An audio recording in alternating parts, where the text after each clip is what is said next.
racing.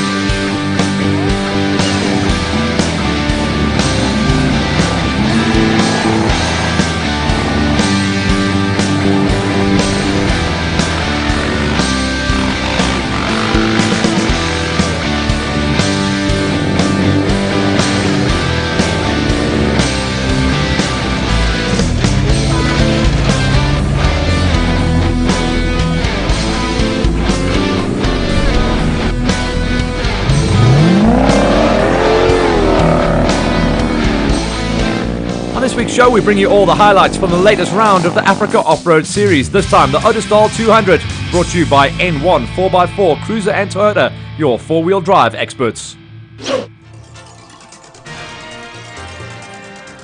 So Ottosdal, an incredible series this has been the whole way through 2017. Good numbers throughout, and of course we'll start things off by picking up on the kiddies race. They do a great job of promoting it. You'll often see the same family names running through the kids, the juniors, and all the way through into the senior ranks. Nice to see everyone still supporting this series late on in the season as money and time starts to run out. The Ottosdal 200 gave us a good entry as well, and of course we would start things out with the junior event. The guys, Flip, did an incredible job. They did a nice grade of the track, so it was going to be one of the easier tracks for the kids to deal with, an 800 meter course, and of course later on in the show we'd be covering all the junior and the senior events on the bikes, quads and cars, and that would be out there on the main circuit. The morning was all about setup and a big turnout from the boys from Can-Am and from Motornetics to make sure that we were locked and loaded, and for the rest of the day, good to go.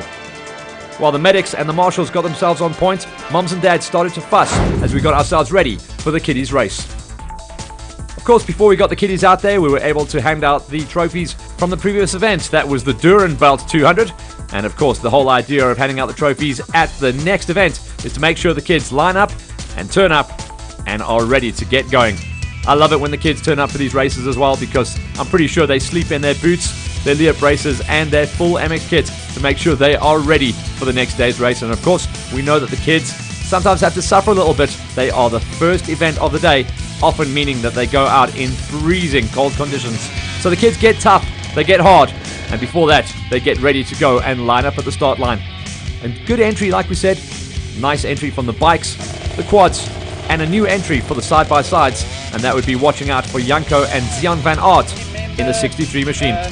Our marshals just telling everyone how the race was going to be going, how the tags must be marked, and the kids listening intently before they go and get themselves ready to go and do the racing.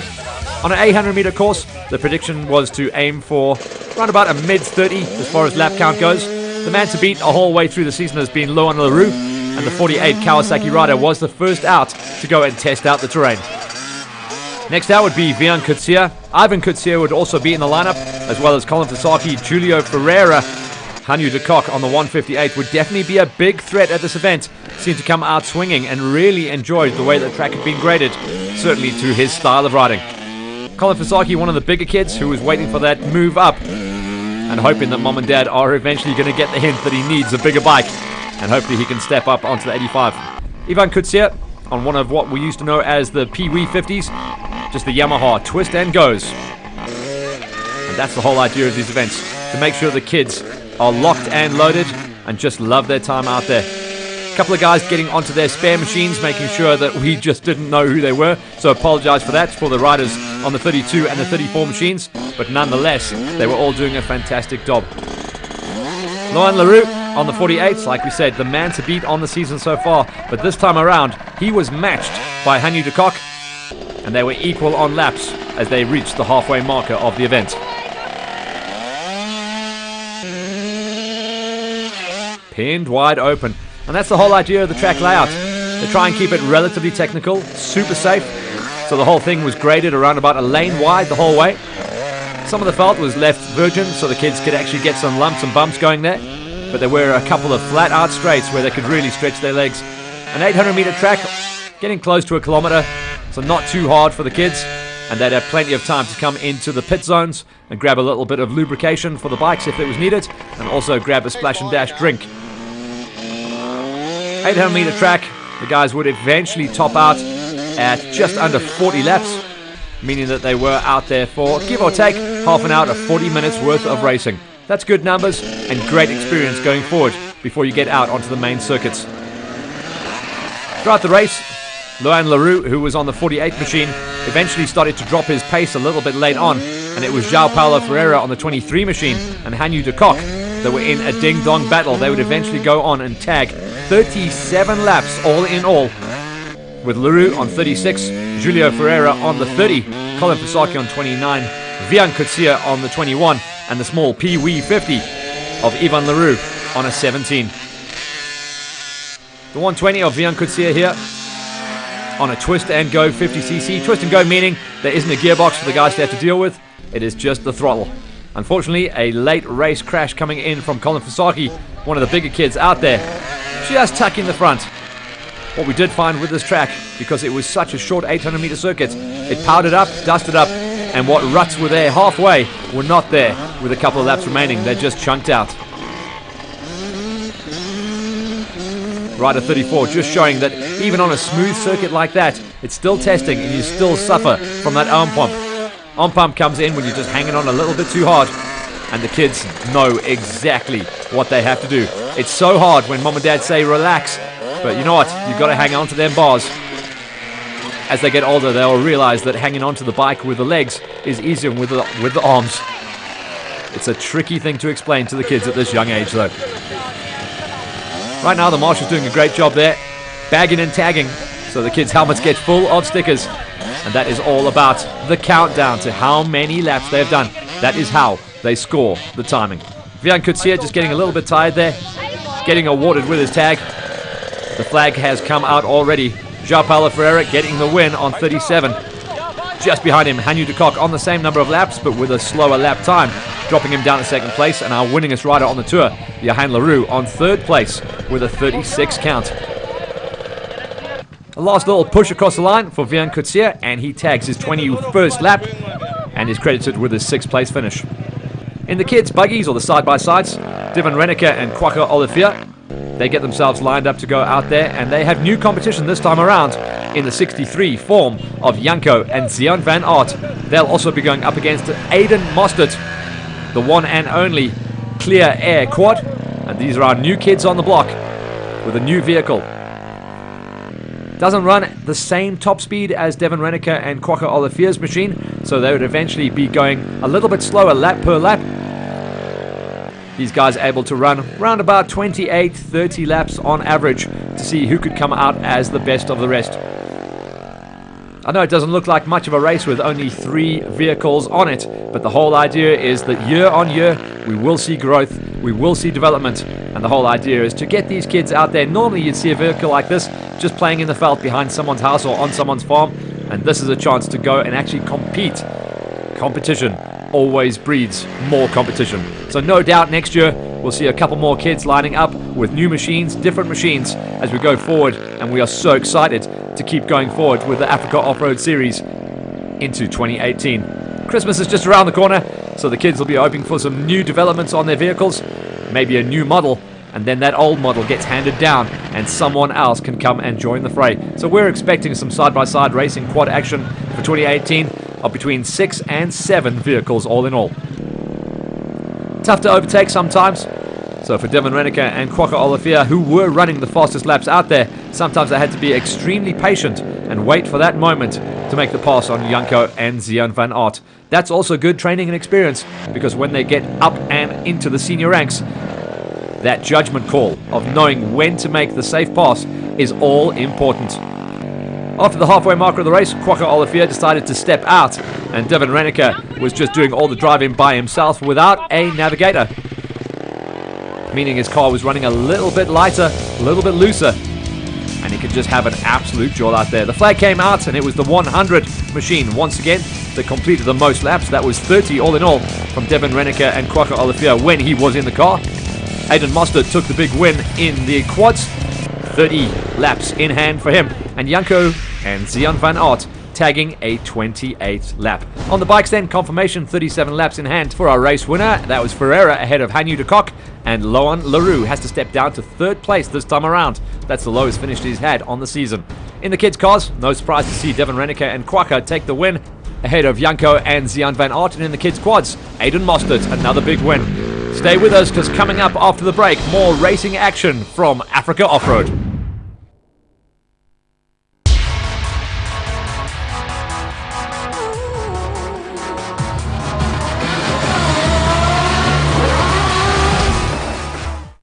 In the pits, friendship. But as we spin on, in the blink of an eye, death awaits. 3, as the robot gladiators 2, enter 1. the arena! Activate. Let the wars begin! Welcome to Heat B of Robot Wars! It's enough to drive you crazy! Look at their eyes. The quick and the dead, they're all judged here fast, furious, we're on fire!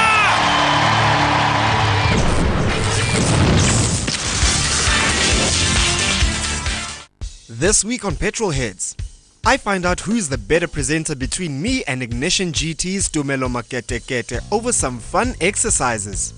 We celebrate the Unimog's 70th anniversary. Nevi wants to jump to number 1 with his Golf 7R. Will he do it? And from cars.co.za, we have a Mercedes-Benz E43 4MATIC. That's Petrolheads only on Ignition DSTV channel 189.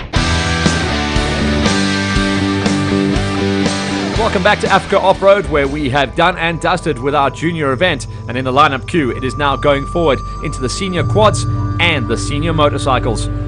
Everyone ready to go, and a bit nervous as well, because we have seen guys getting lost on the early laps. Everyone, as with the juniors, would go and get their rewards and trophies from the Durham Built event, the previous event on the Africa Off-Road Tour, and straight after that, they'd get onto their bikes into the queue and get fired out into the fields. But before all that, a customary riders briefing, safety briefing from event coordinator Flip Feldman. Then we went down into the pits and chatted to some of our warriors before we went racing. You are here today an all-girls team. Tell us, how are you feeling, and should the guys be worried? I'm a bit nervous. I've got competition now, so the pressure's on. I'm excited. It's my first race, but I'm very excited. Yeah, first race as well. Excited. Don't know how it's gonna be. Haven't a clue. I'd just like to thank Rian Kun at Tracks KTM and my husband Johan Gray for all his help in getting me here and encouraging me to ride. I'd like to thank my parents, Johan and Xander Gray, for giving me the opportunity to ride with them, and yeah, I'm very excited. Yeah, just my husband, Pierre van der Meulen. He always supports me, always there. Is he a racer as well? He's a racer. He's going with me today, yeah. Not with me, but I'll follow. Always nice to chat to the ladies out there, and of course Xander Gray. This is hubby, and this guy knows exactly how to pedal a bike around these tracks and around any circuit. Johan Gray, often the man to beat, and riding on that Trax 500cc machine that he just loves to click all the way up into high gear and get out there and drop the hammer. Dropping the hammer hard and up on the back wheel as always. Peter LaRue unleashing the power of the big Kawasaki 450. You can see the early laps and the early part of the lap. It's a little bit tricky. They've graded the track area around the fields, which means it's quite powdery and loose until the ruts start coming in. Dean De Beer, he's got 2 sets of tracks to follow, which means his early laps are going to be relatively easy. Andre Jens van Rensburg brings out the big Honda, and he'll be looking for some horsepower to get unleashed. You can just hear from the tone of the bike, you know that that's going to be a 250. 740 machine means it's low on hail, and just easing his way in. Nice shots there for our cameraman, getting those cactuses in the background, or cacti as they are called. You don't put S's on it, it's already plural. The 131 of Loan Delane Hale also going and doing the chase down. And the great thing about how these tracks are laid out, they always keep them nice and easy, nice and simple in the early couple of Ks until everyone has found their feet. Pierre van der Meulen, first of the Yamahas. Don't be fooled, it is a Yamaha, even though he is wearing the Bavarian motorcycle, in other words, BMW shirt. And just comfy in getting locked and loaded. That'll be our lady that we caught up with earlier on, Xander Gray. And even though she is looking tasty at the moment, unfortunately Xander would have a bit of a fall early on in lap number 1. No injuries, but unfortunately would not be able to complete the event. Daughter Samantha would be looking for a better run than her mom, as she goes out there at her very first event. Welcome to the fray, Samantha. Just a little bit of confusion off the gate there. The way that they run the start lines, just running through in order. And if you are a first-time racer, it can be a little bit confusing. So no problems there, no harm, no foul. And Crystal van der Meulen on the 914 machine, looking factoried up. And she'll be going out there. Another one of the ladies favouring one of the smaller vehicles that we do see coming out of the junior. And a lot of ladies do favour that Honda 230 machine. Why they favour it is slightly easier on the power delivery, and they are very, very close to the ground, these. So if you're a smaller lady or you don't like to stand up, at least you have that confidence to be able to put your feet down easy. Theo Barwise, no problems for him, and the first of the Blue Smokers. Running that thing rich as you like, and just listen to the sound of a smoker on the pipe. Ain't nothing better than that. The 28 machine of Valdo Nell. Classy rider, always looked factoried up to max as well. So we're expecting to see him climb the ranks. As long as he's got enough horsepower under his right throttle, he should be able to get up there and just wagging it a little bit, catching a lurker, getting extremely excited. Sometimes that's a good thing as well. If you get that little bit of a scrook, as we say, it does get that heart rate up, and then the rest of the day, you get fired up, and it does increase the speed. Victor de Toy also going to be doing the chase down through the cactuses. Looks like he's running Fox colors head to toe. So many races, unfortunately, missing out on this event just because there are so many events trying to get done and dusted towards the end of the year. Stefan Hell, he runs the numbers out there as well on the 88 machine. One of the riders that goes slam face, so he doesn't ride a peak on his helmet and he doesn't ride goggles. He has got a visor that covers absolutely everything. Gets a little bit hot in there though, but whatever tickles your fancy. Derek Hale gets fired on out the gate as well. One of the older chassis in the KTMs. And then we go back and pick up on our quads. And that looks like it is going to be Chantal Ferreira getting fired on out there. She was one of the moms on the sideline for our kiddies race early on. So now it's her time to shine. Francois Bennett will be the quad to watch out for. The J700. 700cc Raptor. Extremely strong, and he's a capable rider, believe you me. Some of our guys making it up out of the kiddies race. This is the first time that the juniors can go out and race the full-size track. First of them is the 29 of Aidan Frith, trying to get the job done. He would eventually go and have overheating problems, allowing Willem Kruger all of the advantage here at the Ottosdal 200. Quads always come back from these Africa off-road events saying how easily they found the running and how good the marking is, but it's still a long, hard day in the saddle or in the seat, whichever you choose. One of our junior buggies, this is Ian Mostert. Earlier on, he was out there in the kiddies race, doing all the work, standing on the bars. This time around, sitting in the seat and getting all of that incredible experience. Out front, just dancing on the back wheel there. It is all about Johan Gray getting the job done. Changes in the running order a little bit further behind him though, as everyone starts to find their feet and find their rhythm. Also find the bits of the track that really suit their riding style. Loan Hale would go on to run an incredible number as one of our top club racers. Of course, a couple of categories racing all together. Theo Barwise on the smoker.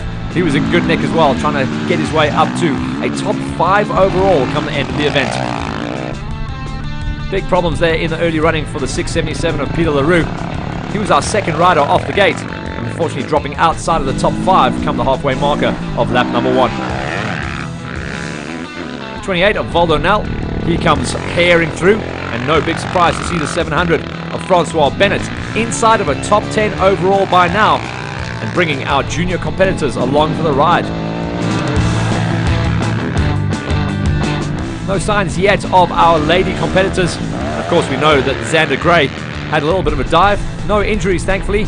That left daughter Samantha to do all the work as our lead lady on the road. Come the halfway marker of lap number 1. Doing a nice job there on one of the older spec Honda machines. Chantal Ferreira in the L1, confirming her position as lead lady and 3rd overall as far as the quad event went. Big thanks also while we're at this stage to Motonetics for coming on board and helping us out for this event as part of the Ottosdal 200. Our junior category racers on the smaller capacity machines running good numbers as well. 37 of Willem Kruger, getting himself up into a 4th place overall for the quad event. That always makes me laugh. Derek Hale coming through the felt, and as soon as he saw the cameraman, decided to get the hurry up. Should have cameras just absolutely everywhere. Everyone will be so fast, it'll be unreal. Out front, the man that doesn't need to see cameras to go fast, he is fast anyway, and that is the 518 Trax KTM big 500 machine of Johan Gray. Up and over, the triple cautions, just telling us it's a little bit tight on the railway tracks. That can get very, very skinny. Andre Janssen van Rensburg, the Honda man, has got himself up into an early 2nd place on the race. And looking like he has got plenty in the bag. It is a tough ask to try and catch up to Johan Gray though. If you look up the road, you can see no dust, which means you can see no Johan. The 505 of Dean de Beer got himself up into a number 3 spot as he came underneath the railways and alongside the trail tracks. Good spectator point as well, and extremely accessible for our pit crews and supporters to get on out there and wave a flag for their riders. Around the edge of the mealie fields, and everyone being very respectful to the farmers around the Ottosdal area. Elbows in under one of the many bridges. Safe as you go, and then back out into the heat around the Ottosdal area. The 740 of Lowen Hale getting chased down and closed down quickly by Theo Barwise on the Yamaha.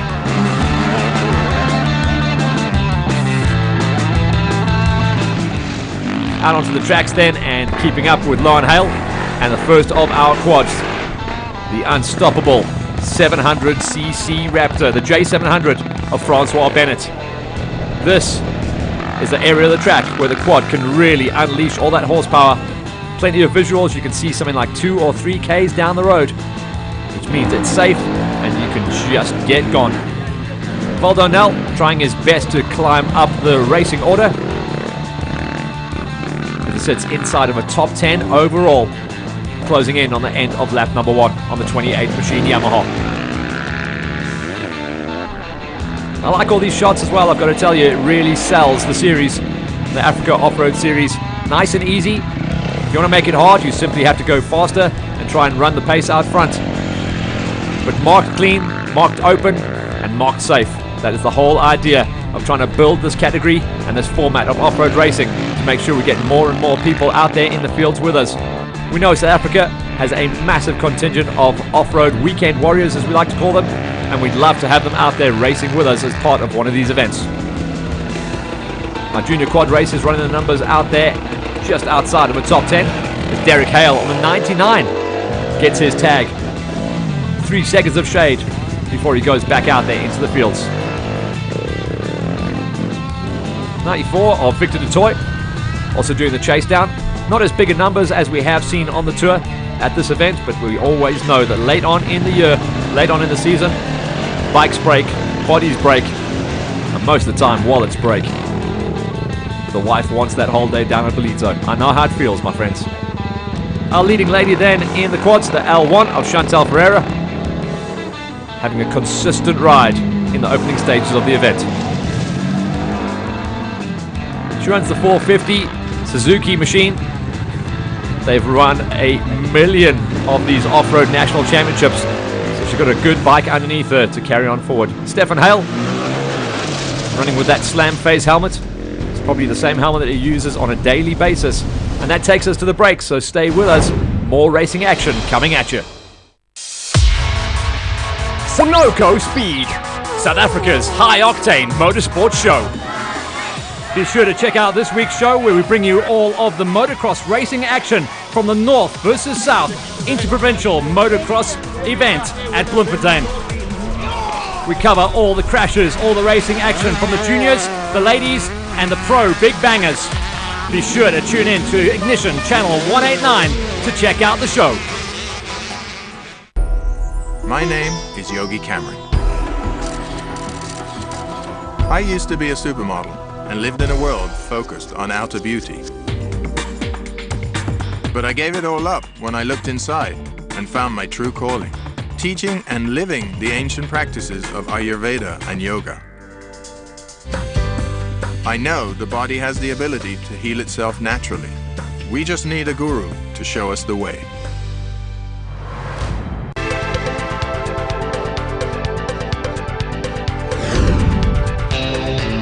Innovation with less emissions. Combustion engines must be more economical. Natural gas instead of gasoline. Alternative fuels can help to pollute our environment less. Force of two hearts. Hybrid cars with two engines are very fast and consume less.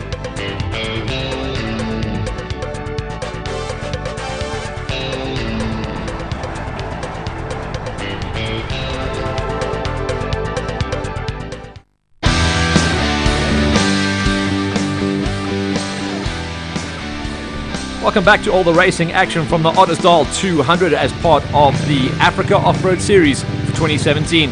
We pick up on all the racing action, picking up on our lead lady coming through the stop and go, and Samantha Van Kirk doing a stellar job.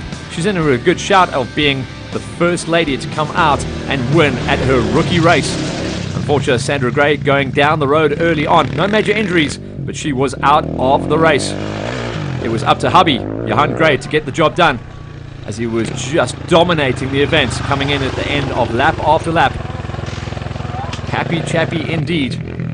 Not even using all the rubber off that back wheel. One of our new ladies then, Crystal van der Meulen. She would be happy to come in at the end of each of her laps. And a new lady having a great time at her first ever race. Second place at the moment, the man who tops the scoring charts. Second place in the first of the Hondas, Andre Jans van Rensburg. And the J700 of Francois Bennett really starting to fly. Theo Balwise was up there. Unfortunately, a little bit later on in the race, the two-smoke Yamaha racer would go down the road hard. A couple of bruises and scrapes, but no broken bones. We would see him out racing a little bit later on in the year. For now, though, everyone was crossing the railway tracks, which was a big feature right at the end of lap number 1. 5:05 of Dean de Beer coming into the pits. See riders just checking out their machines, seeing what they need to fix, what they need to repair, what they need to replace to be able to carry on with the race. Otherwise, okay for now, but we know from reports that he would be going down the road a little bit later on. Lauren Hale comes in here, and the first of our quads, well inside of a top 10 overall for Francois Bennett and the 700 machine. 28 of Valdo Nel, just showing how tough conditions can be, and that shake of the left hand always telling you that his clutch hand has had to do maybe a little bit more work than he wanted to.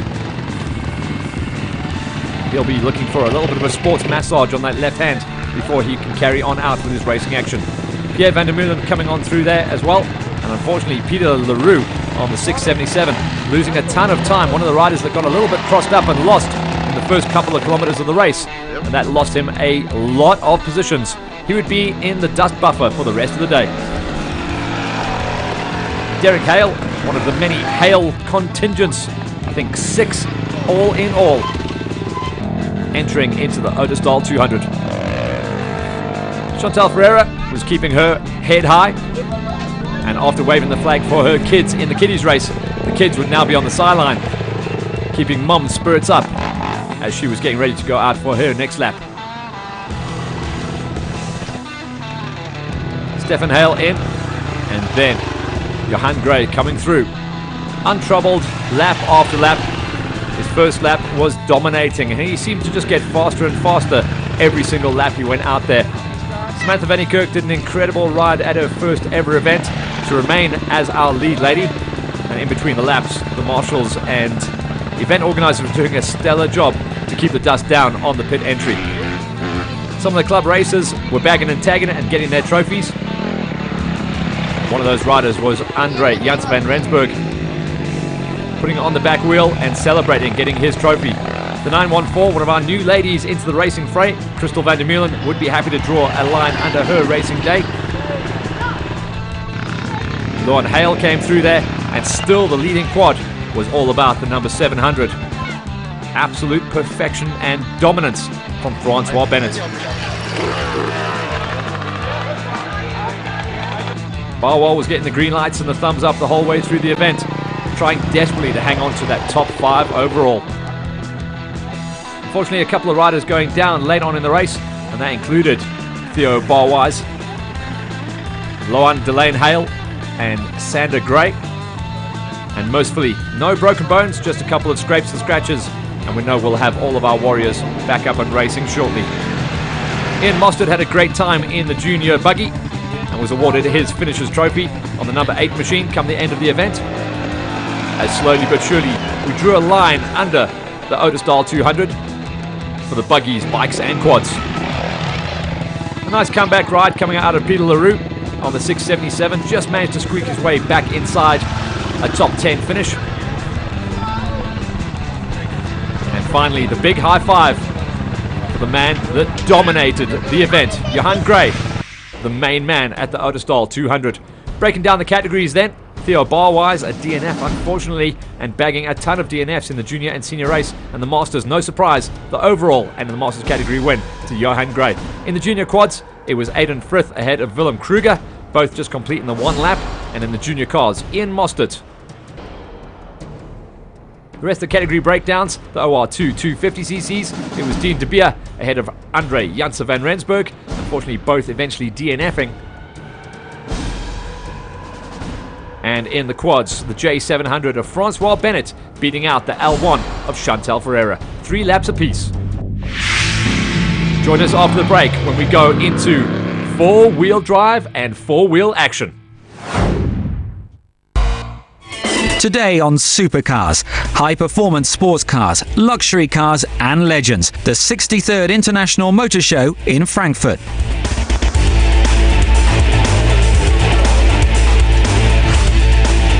Instant classic, the BMW Z8. Limited edition, handmade vehicles from Munich under the Californian sun.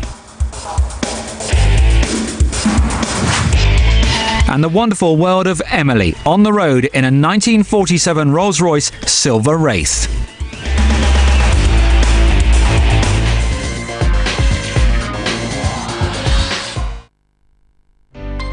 Keep your DSTV viewing family-friendly with our handy language options. If you have an Explorer or HD single-view decoder, simply press the Options button, select Language, and change from Original Soundtrack to Family. And if you have an older decoder, just press the Language button and make your selection. And that's that. You can change your language preference anytime with these easy steps. It's that simple with DSTV. Tonight on Highway Patrol. This driver's carrying a gym bag full of marijuana. Then he takes Megan back to his place. Jesus. What drives everybody crazy on the freeway? While I'm at work or when I'm not at work, I hate it. It annoys me. Senior Constable Christine Bosley takes charge. On your hands and knees. Don't shoot.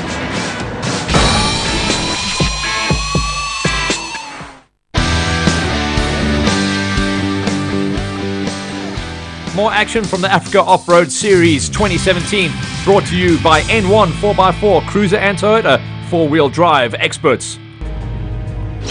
We've already covered all of the kiddies races, the junior races in the quads and bikes, and the senior races in the quads and bikes, which means it's time to get serious and get everyone out there on the cars, the buggies, and the side-by-sides. These guys are going to be able to set the fastest laps on the event at the Ottosdal 200. And after a quick briefing, we would get all 30 plus entries out there into the fields. The big story of the season has been who can beat the side-by-sides and if any of the national competitors would be lining up to come and do any damage to everyone else's championship hopes here at the Ottosdal 200. Of course, trophies handed out from the previous event, and that was going to be coming from the Duren-built event, the previous event on the 2017 tour. Straight after that, hand your trophies to your pit crew, get your overalls on, and get ready to go racing.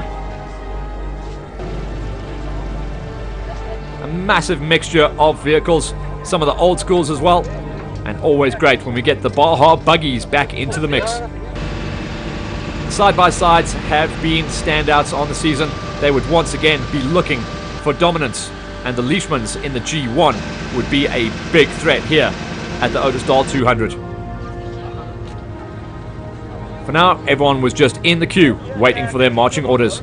It was going to be a dry, dusty day for 200 Ks of racing.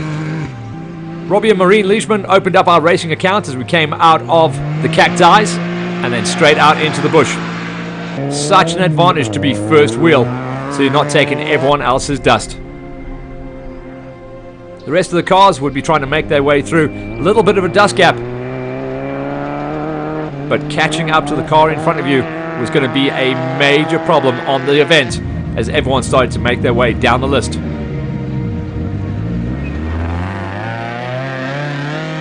The E7 in production vehicle format of the bakkie, driven by Charmaine van Asviken and Salvain Vreugdenberg. They would be the first of the teams with a bit of windscreen and a bit of protection before we went down and picked up on Musty Jacobs and Nazir Tate, the first of just one or two of racing Land Rovers left on SA soil. After that, onto the Sandmasters and the single-seater format of racing. This is a place only for the brave, believe you me. The C2 of Donnie Els, driving, navigating, puncture repairs, whatever else he has to do, it is a one-man show. Different story in the F2 vehicle of Willy Veldman and Cornelius Niemann in one of the old-school Ford Bantams. And then the next of the all-dominating side-by-sides. It really has been a side-by-side show this year, as the G46 of Nico Durant and J.G. Claassen in the Water World Mavic Can-Am head on out there. The B38 machine doing the chase down, that would be Herman Kombrink and Karen Kombrink. They've had a good season as well. They're looking for some good numbers and would eventually go on to chase down a top 5 finish in the special vehicle category. The F1 after that is going to be all about André Vermeulen and Rian van Rensburg. Good setup they've got coming out of the cult. They've been consistent the whole way through the season. The D26 vehicle coming out of the gate then, almost in a full factory spec as well. Wayne Smith, alongside Christian De Bruyn. They would also be swapping out navigators at the halfway mark of the race, giving a chance to Marcel Lumley to step up to the plate. After that, going up and picking up on one of our crews of the season, Julio and Ethan Ferreira. They'd be looking for a top 10er once again. Werner Mostert and Henno Deploy, the men out of the Motornetics squad, would be a huge threat. And even though they started down the order, would be looking for a top 5 finish overall. Akil Jacobs, another one of the drivers normally running it in the B category at regionals as well as the Africa off-road events. Single-seater racing, like I said, only for the brave. The E24 of Lawrence Haasbrook and Paul Murray would head out in one of the most stock-spec'd single-cab Toyota Hiluxes to see what they could do at the Ottosdal 200. The C69 machine would also be doing a big chase down to see if they could get on up there, and that was André Vermeulen and Craig Galvin, a man who's got plenty of seat time on the navigating side and would know how best to send his man out there in the fields.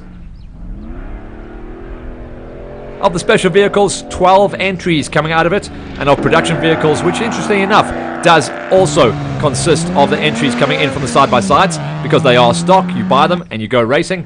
17 cars all in all, but of course that means the production vehicle bakkies such as this, the D15 of Jaco Wies and Money Roo, have to go up against vehicles like this on the side-by-side.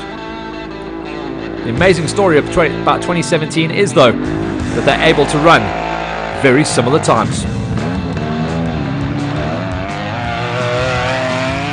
P27 firing out the gate then. That's Johan Mitchell and Jeremy Mitchell. They'd be chasing down to see if they could make it into single digits and try and tag a top 10 finish. The D7 of Manus Dupria and Manus Gous would try and see what damage they could do in their cult.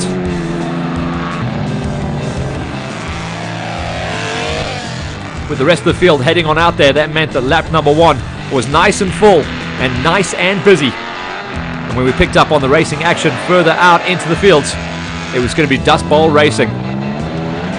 Henny Lemmer, Junior and Senior, would do the chase down. And then the Z1 of Gert Steyn and Madeleine Steyn would also be trying to break their way into a top 10 come the overalls. Gotta love Flip's little flag there. Doesn't want to stand there waving a flag every single time. So he's got a remote arm, a push of a button, the flag lifts, and we go racing. Makes me laugh every single time I see that thing. The A41 tearing out the gate then, and making it one of our special vehicle entries. Hardest Duplessis and Christa Beer. Those in the know knew that A41 machine was going to be a threat. The Ottosdal 200 gave us our biggest entry coming out of the side-by-sides. Also, Alcy Diacha and Nico Killian in the South African developed CRT Century Racing Machine would have an easy day behind the saddle.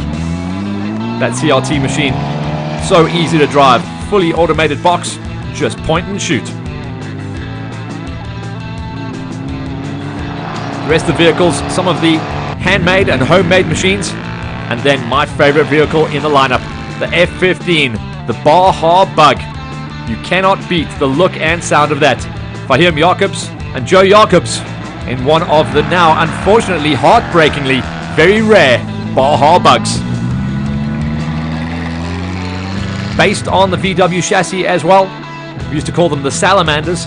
This is even rarer. Very tough to drive as well.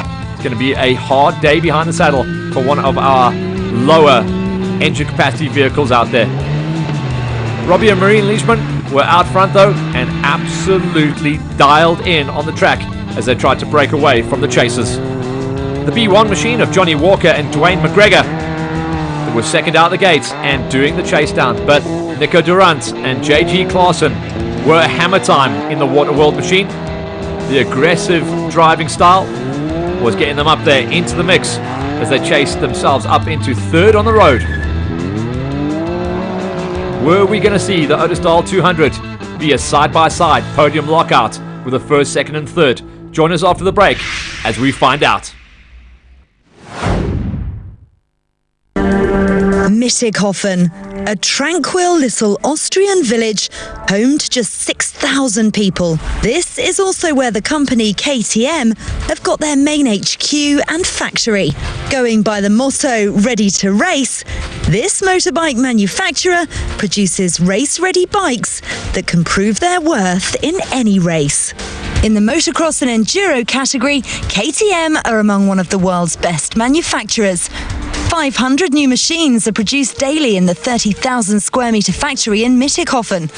At the moment, the company have 140 different models to their name, hence why utmost flexibility is required during the production stage.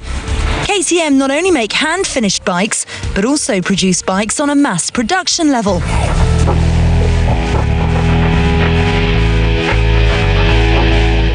Today you'll see a familiar image, SUVs in the fast lane. They multiply in abundance and is spreading.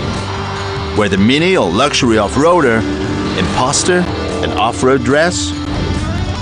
We test for adventurous city dwellers. The Audi RS Q3. We've driven it.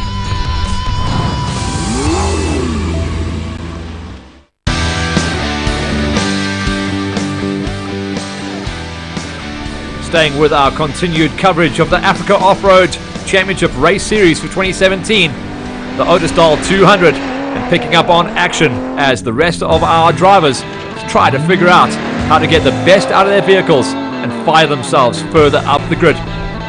Billy Feldman and Cornelius Niemann, they'd be chasing down a top 5 finish overall. And Werner Mostert and Henno Deploy were in with a shout of getting themselves into a top 3 come the end of the event. And that's the men from Motonetics, who had dropped the hammer early on lap number 1.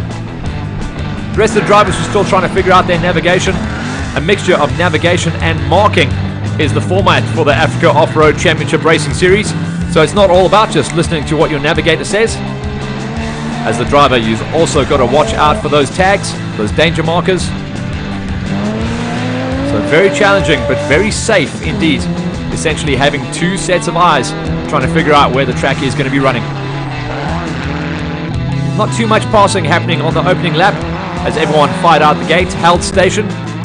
Herman and Karen Kombrink were eyeing up a top 3 finish in the special vehicle category and a possible top 2 in the Class Bs that they enter in.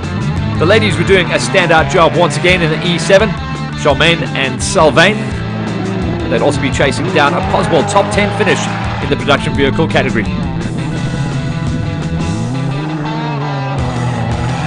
Impressive driving coming out of the P55 of Julio and Ethan Ferreira. They were battling for form though, and sitting just inside of the top 10. And the cars that was trying to make the pass, as you can see, the air horns were blowing, trying to warn the drivers in front. We want to come past. Elbows in. The D15 machine of Jaco Viers and Moni Roux putting on a nice show as they drifted it through one of the many gates at the Ottosdal 200, part of the Africa Off-Road Championship Race Series. The F1 vehicle trying to get himself up here into a top 10 finish. Currently sitting inside of a top 15, Andre Vermeulen and Rian van Rensburg. Throughout the season, we've been trying to figure out on the tracks, sometimes it is a track that suits the production vehicles, sometimes it's a track that suits the specials or the side-by-sides. The Ottosdal 200, very much a level playing field, but mostly importantly, it was definitely a horsepower track. So if you could get yourself fired out of these stop-and-go corners or sweep a nice high-speed mid-corner line, you were definitely in with a shout. But if you had to stop dead in the corners and then start from scratch, that was going to be a difficult ask. The D7 of Manus de Pria and Manus Gous doing a great job to get themselves up there. One of the standout drives of the day was the CRT of Elsie de Jager and Nico Killian in the locally developed Century Racing CRT machine, who would eventually eye up a top 3 finish in the production vehicle category, putting a cat amongst the pigeons and keeping another one of the side-by-sides off the box. The B4 machine of Jean van Rooyen and Eckhard van der Linden were also challenging for a top 5 finish come the end of the race. Out front though, no problems for Robbie Leishman and Maureen Leishman. They had clear air the whole way through the day, and eventually there was a change up to 2nd place on the road, and that was Nico Durant and JG Klaassen, who had dropped the hammer and were now absolutely flying to get themselves up onto the back wheel of their stablemates, Leishman and Leishman. The F2 of Willy Feldman and Cornelius Niemann were in good shape, and they have found a great setup on one of the older production vehicles out there to try and get themselves a little bit higher up the order. They would be eyeballing a top 5 finish, which for my count is probably one of their highest finishes on the season. So a great drive and some good spannering happening on one of the old Ford Bantam Buckies to get it up there and challenge for those results. The CRT was absolutely flying by this stage. One of our last cars to go out of the gate without a ranking, only coming into the championship series late on in the year. Probably having to make the pass on more cars than anyone else out there, similar to what we saw with one of our previous events from the Elf Renault Duster of Johan van Staden and Mike Lawrenson when they ploughed the field and managed to take the overall victory. Were we going to see a similar situation at the Ottosdal 200? The CRT was absolutely flying. De Jager and Killian loving the format of racing at Africa Off-Road. As we saw with the motorbikes, up and under the bridge this time around, a little bit of a tippy toe onto the railway tracks and then back out into the fields. Single-seaters having much more of an advantage. The side-by-sides, someone was going to get their fillings rattled out as they danced across the railway tracks. The P55 of the Ferreiras in Julio and Ethan format we're now inside of a top 10, running in 9th. The rest of the cars then kicking up the dust. You can see in the lowland areas here just next to the railway track, it was absolute powder, meaning that if you caught someone up just before or just off the railway tracks, you were going to get a face full of dust. Blurring the line between special vehicle and Bucky, the C69 of Andre Vermeulen and Craig Galvin had climbed the ladder and were currently sitting in a 7th place finish. After running second most of the race, an untimely puncher befell the B1 of Johnny Walker and Dwayne McGregor, dropping them down the order. They would be chasing now to stay inside of a top 5 come the category for the special vehicles. Out front, Robbie Leishman and Maureen Leishman were just hammering the nail as they broke away from the pack. Spectacular little jumps that Flip likes to throw in for us. A puncher, and a very rare puncher indeed, coming out of Vernon Mostert and Hanno Deploy. That's going to lose him a little bit of time. But what a great place to have a puncher right in front of the marshal stand. Can maybe get a little bit of an extra helping hand to get back on out there. They didn't lose too much time. A nice splash and dash repair. And look at that spectacular driving style.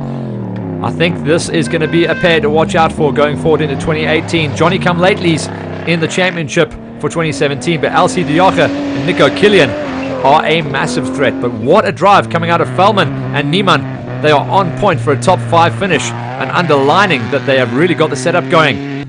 Behind them, the ladies Charmaine and Salvain in the E7 doing a great job to remain inside of a top 10 overall. And the B38 of the Combrinks also going to be eventually rewarded with a top 3 placing. Up the road, it was all about Akil Jacobs, the man single-seating his way up into a possible top 2 finish. The D15 is Jaco Wies and Moni Roux quietly making their way up into a top 5 placing. And the Ferreiras trying to recover their way inside of a top 10. Currently remaining in 9th. The CRT, though, was on the move and getting up into 2nd place, trying to close down on the lead of Robbie and Maureen Leishman, and they were finding time on the lap.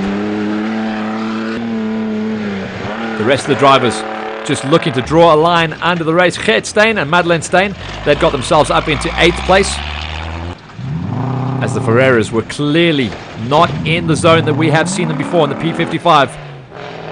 9th place, they would not be happy with that one. The D18 of Henny Lemmer, junior and senior, sitting just outside the top 5 at this stage. They would eventually go on to tag a 6th place finish. The weather in the background looming ominous with dark black clouds, and all the drivers, especially the special vehicles without windscreens, windscreen wipers or aircon, would be praying that that little bit of rain would be staying away. Master Jacobs and Nazir Tate, the D28 one and only Land Rover, still remained inside of a top 10. Robbie Leishman and Maureen Leishman were closing in on another win on the season and staying out in clear air. A fight back for Johnny Walker and Dwayne McGregor had them eyeballing a top 5 placing once again, but they were definitely on point in the early stages for a 1st or 2nd place. Come the flag, though, it was checkers once again for another side-by-side win for Leishman and Leishman. That's Robbie and Maureen. And a standout drive coming out of Fellman and Niemann to get them into a top 4 placing for the production vehicles. At the end of the Ottosdal 200, which is essentially a sprint race, everyone knew they'd been in a battle, some more than most. The Motonetics pairing of Vernon Mostert and Hanno Deploy literally limping their way across the line. Amazingly enough, fast enough to get 3rd place. But 2nd on the day, and the standout drive of the day, going to Elsie Diocha and Nico Killian in the CRT Century Racing vehicle. What a drive for the guys that came into the championship late on. They'll be a threat in 2018, believe me. So happy, man. B4. The B4 machine, as called out by our Finnish marshals, Jean van Rooyen and Eckhard van der Linden. 4th place, an incredible drive in the production vehicles. And one by one, we brought all of our teams home. The D15 of Jaco Wies and Moni Roux, they would tag a 5th place finish in the production vehicles. With the B38 of the Combrink pairing of Herman and Karen, 3rd place for them. Akil Jacobs did an amazing job here at the Ottosdal 200 to finish 2nd wheel in the special vehicles. One of the highest placings we've ever seen from a single seat driver.